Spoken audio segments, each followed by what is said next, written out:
What's up, everybody? This is Chris Duggadale again. Just a quick video log for this week. I had a pretty interesting conversation on Monday. Went to the gym. I hit it pretty hard. I was actually doing some sit-ups, and I was using a weight. And this guy came and asked me how I was doing them, and that he basically said, one day I'm going to be able to do that. He was a little heavier set, and I told him, I said, well, why not today? Anyhow, it launched this conversation between us because I was already done with what I had to do, and I think he was just kind of hanging out, watching people exercise, so you can kind of get a feel for how to exercise. And you'll notice that a lot in the gym. There'll be people watching you, not necessarily mean mugging you like I've done videos before or it made comments before, but people just kind of watching you, how you're doing your reps, how you're doing your sets and everything, so that way they could see what you're doing and maybe apply it to them. So that happens a lot. But anyway, it launched a conversation between us two, and it came up, and anybody that's trying to improve themselves as far as getting physically fit, build muscle or lose weight or what have you, or even stay the way they are, the conversation of genetics will come up quite often.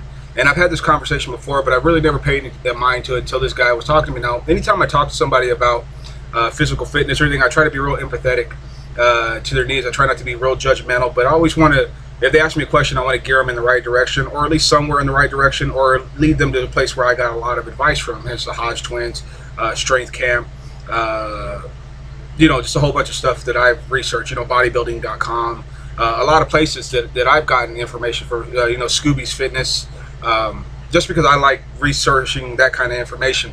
Anyway, the conversation came up about genetics, and this guy reminded me a lot of the build that I was at before. And I said, we're talking about genetics, and I said, well, what are you trying to do? You trying to build some muscle? You trying to lose some weight? He goes, well, I'm basically trying to lose weight. And I said, okay, that's cool. I said, have you lost any? I said, how long have you been exercising? He said, I've been exercising for 3 months, and I've lost 20 to 25 pounds. He said, because I fluctuate in between those. And I said, well, man, that's awesome. I never want to dog a person in any kind of way for losing any kind of weight or putting on any muscle. I've always made sure that I never be that asshole that goes like, oh, you could have lost this, or you could have done that, or you could have. I never try to be that way. I always try to encourage people, and even if they told me they lost 1 pound in 2 months, man, I'm excited for you. I'm happy for you, and that's awesome, because I know how hard it is to lose weight, and I know how hard it is to put muscle on. Especially in this bulking phase that I'm in, it's really hard to build muscle. Anyhow, so the conversation goes on about genetics, and he says, I've lost 20 to 25 pounds. He goes, but I think my genetics are stopping me from losing weight. And I said, really, how's that? And he said, well, the first 2 months I lost, 10 pounds apiece. And he goes, this last month, I haven't really lost, I've been fluctuating between these 5 pounds. And I said, well, you really can't blame that on genetics. And he said, why? And I said, because your body will adapt to dieting. It's going to adapt. If you're starving yourself or you're overfeeding yourself, you will plateau. Especially you plateau hardcore at dieting for some reason. It just happens really fast.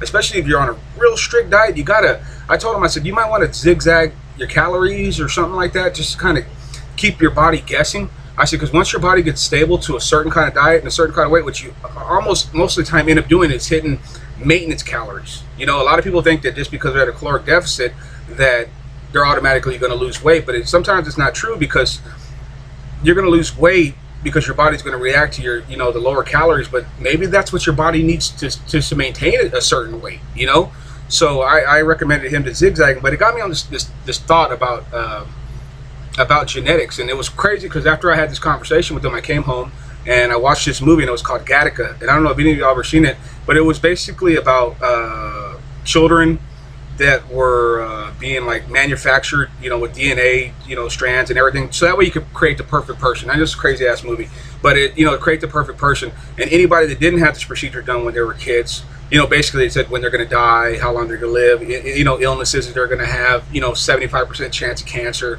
all this stuff. And I was just like, wow, people sometimes think about their genetics, and it stops them from even making a step towards something. And people use genetics as a way to stop themselves from reaching the goals that they did. When I got down to 10% body fat, I had never been at 10% body fat in my life.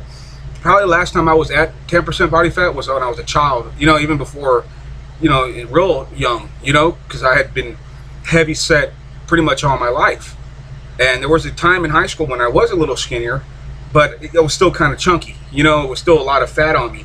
But if I let genetics or the thought of my genetics, like what my father looks like or what my mother looks like, and I decide who do I look like the most, so I'm probably gonna end up looking like them, or the habits that my family has and how big, if they're big or they're small, if I let that stop me, I'm never gonna get anywhere.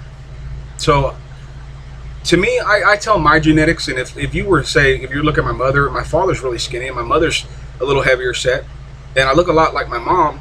So if you were to say that I was going to be genetically disposed to looking that certain way, I tell my genetics, fuck you every day. I go out and I don't let them determine who I am or what I do. Or, yeah, they make my genetic code, as in my facial features, the blood strand that I have on me. But if you're never going to push yourself to your genetic potential, how are you going to know? If you never even tried to get to your genetic potential.